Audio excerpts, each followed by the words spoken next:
नमस्कार दोस्तों, मैं हूं आपका दोस्त योगी। हम सुनाने वाले हैं भगवान बुद्ध की कहानी।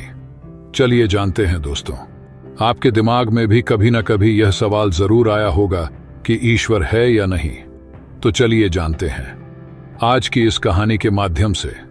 दोस्तों, गौतम बुद्ध अपने जीवन काल में अपने प्रवचनों से मानव जीवन में क्रांति लाई थी और हम जानते भी हैं कि गौतम बुद्ध की बातों में जीवन जीने की कला की चाबी छुपी हुई है। उनके जीवन में घटित हुई घटनाओं से बहुत कुछ सीखने को मिलता है। ऐसे ही एक घटना के बारे में आज मैं आपको बताऊंगा। गौतम बुद्ध के समय में एक सवाल उनसे अक्सर पूछा जाता था कि ईश्वर है या नहीं, और हर बार बुद्ध एक अलग जवाब देते थे। ईश्वर के बारे में पूछा गया। यह सवाल आज भी पहेली है और बुद्ध के समय में भी पहेली ही था। लोगों ने यह सवाल कई बार बुद्ध से पूछा, लेकिन बुद्ध कभी भी इसका सही जवाब नहीं दिया। उनके हर जवाब में रहस्य भरा होता था। ज्ञानी पंडित ने कहा कि मुझे ईश्वर के बारे में आपसे जानना है, ईश्वर है या नहीं। बुद्ध उसकी बात सुनकर मुस्कुराए और फिर पंडित से बोले, ठीक है। गौतम बुद्ध ने कहा कि मैं तुम्हारे सवाल का जवाब जरूर दूंगा, लेकिन उससे पहले मेरे कुछ प्रश्नों का जवाब आप मुझे दे दो। पंडित ने कहा, मैं बिल्कुल आपके प्रश्नों का जवाब दूंगा, आप कृपया प्रश्न पूछे। बुद्ध ने कहा कि क्या तुम सूर्य को मानते हो? पंडित ने बुद्ध की तरफ देखा और कहा कि यह किस प्रकार का प्रश्न है? मैं छोटा बच्चा हूं। आप जो मुझसे बच्चों वाला प्रश्न पूछ रहे हैं, सूर्य तो साक्षात प्रकट होता है और पूरी दुनिया को रोशनी देता है। धरती पर रहने वाले हर जीव को सूर्य से ऊर्जा प्राप्त होती है। सूर्य को तो हम रोज ही देखते हैं। बुद्ध ने उनसे कहा कि ईश्वर के होने के बारे में प्रश्न कहां से आया, क्योंकि जिस प्रकार सूर्य हमारे सामने है उसके होने का कोई प्रश्न नहीं होता। तब ईश्वर के लिए यह सवाल क्यों उठा? ईश्वर को मानने की क्या आवश्यकता है? इसका मतलब तो यह हुआ कि आपके मन में कहीं ना कहीं ईश्वर के प्रति संदेह है, क्योंकि ईश्वर सूर्य की तरह आपके सामने नहीं है। आप ईश्वर को भी बुद्धि से ढूंढने के लिए निकले हो, और बुद्धि केवल उन्हीं बातों को मानती है जो उसके सामने दिखाई देता है, और ईश्वर कभी भी आपको प्रत्यक्ष रूप में सामने दिखाई नहीं देगा। अगर दिख जाए तो वह ईश्वर नहीं होगा। गौतम बुद्ध ने कहा कि तुम ईश्वर को मानते हो या नहीं। असल में यह प्रश्न ही गलत है, और गलत प्रश्न का सही उत्तर कैसे दिया जा सकता है? इसलिए अगर इस गलत प्रश्न के पूछे जाने पर और अगर किसी के उत्तर दिए जाने पर, तो वह उत्तर भी इस प्रश्न की तरह ही गलत होगा। पंडित बुद्ध की बात सुनकर थोड़ा भ्रमित सा हो गया। उसने कहा कि बुद्ध, आप किस तरह की बातें कर रहे हैं? मुझे कुछ समझ नहीं आ रहा है। बुद्ध ने कहा, अगर मैं तुम्हें सीधे शब्दों में बताऊं तो इसका मतलब यह है कि ईश्वर को माना नहीं बल्कि जाना जा सकता है।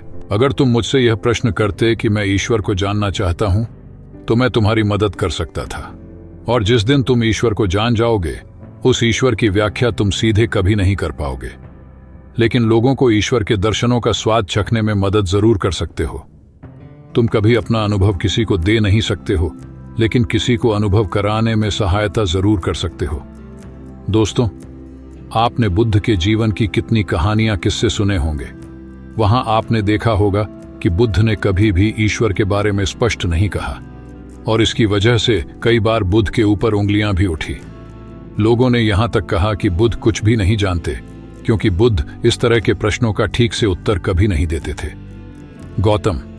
बुद्ध इस तरह के प्रश्नों से हमेशा बचा करते थे, क्योंकि ईश्वर और आत्मा के संबंध में कोई उत्तर दिया ही नहीं जा सकता है, और अगर कभी देना भी पड़े तो वह उदाहरण के माध्यम से उसे समझाने का प्रयास करते थे, क्योंकि ईश्वर और आत्मा के संबंध में कोई उत्तर दिया ही नहीं जा सकता है। यह संभव ही नहीं है। और मेरा यह मानना है कि बुद्ध को सचमुच ज्ञान प्राप्त हुआ था। वह उस ईश्वर का अनुभव कर चुके थे, और कोई भी व्यक्ति जो इस अनुभव को प्राप्त कर चुका हो, वह कभी भी ईश्वर के बारे में या ज्ञान के बारे में सीधा सीधा कभी नहीं बताता। वह आपके प्रश्न को बीच में ही लटका देता है, क्योंकि वह चाहता है कि आप उसका स्वाद खुद चखे। गौतम बुद्ध ने कभी वह गलती नहीं की जो आज के कुछ धर्मगुरु कर रहे हैं। कहने का मतलब है कि जितने भी ज्ञानी पुरुषों ने ईश्वर के बारे में स्पष्टीकरण किया, उनके अनुयायियों ने उनके धर्मगुरुओं द्वारा ईश्वर के बारे में कही हुई बातों को मान लिया और अपने अलग अलग समुदाय बना लिए। फिर क्या हुआ? आप यह देख ही रहे हैं। उन गुरुओं द्वारा दी गई प्रामाणिकता के आधार पर आज वह सभी समुदाय एक दूसरे के दुश्मन बने हुए घूम रहे हैं और हथियारों के दम पर यह प्रमाणित करना चाहते हैं कि मेरा गुरु सही है, मेरा ईश्वर सही है। वह लोग यह कहते हैं कि तुम अपनी ईश्वर को छोड़ो और हमारे ईश्वर को मानो, क्योंकि हमारा ईश्वर सत्य है। अगर कोई व्यक्ति ईश्वर की सीधी व्याख्या कर देगा तो अज्ञानियों की भीड़ उसकी बातों को मान लेगी। वह भी ईश्वर का अनुभव कभी नहीं करेगी। वह भीड़ तो केवल आपकी कही गई बातों के आधार पर किताबें लिख देगी और हाथ में तलवार लेकर चल पड़ेगी कि हम अपने समुदाय को बढ़ाएंगे, अपने धर्म को बढ़ाएंगे, प्रचार प्रसार करेंगे। शायद बुद्ध इस बात को जानते थे, इसीलिए उन्होंने कई बार ईश्वर के वजूद को भी नकारा। इनकार इसलिए किया कि आपकी प्यास और गहरी हो सके, आप उसको जानने के लिए उतावले हो जाए। अगर बुद्ध ईश्वर के बारे में सीधे सीधे कह दे तो भीड़ आसानी से उनकी बात मान जाएगी। और ऐसे ही हमने धरती पर ना जाने कितने ही ईश्वर और भगवान को जन्म दे दिया है। ऐसा लगता है कि ईश्वर ने मनुष्य को नहीं बनाया, बल्कि मनुष्य ने ईश्वर को पैदा किया है। तो दोस्तों, गौतम बुद्ध की कहानी से हमें क्या शिक्षा मिलती है कि भगवान को मानना नहीं बल्कि जानना चाहिए और उसका अनुभव लेना चाहिए। ईश्वर को जानने के लिए सिर्फ एक ही रास्ता है और वह है ध्यान। ध्यान में जितनी गहराई से जाओगे उतना ही तुम्हारा ईश्वर के प्रति अनुभव होता चला जाएगा और तुम्हारे सभी प्रश्नों के उत्तर भी तुम्हें मिल जाएंगे। धन्यवाद। आपका दिन शुभ रहे।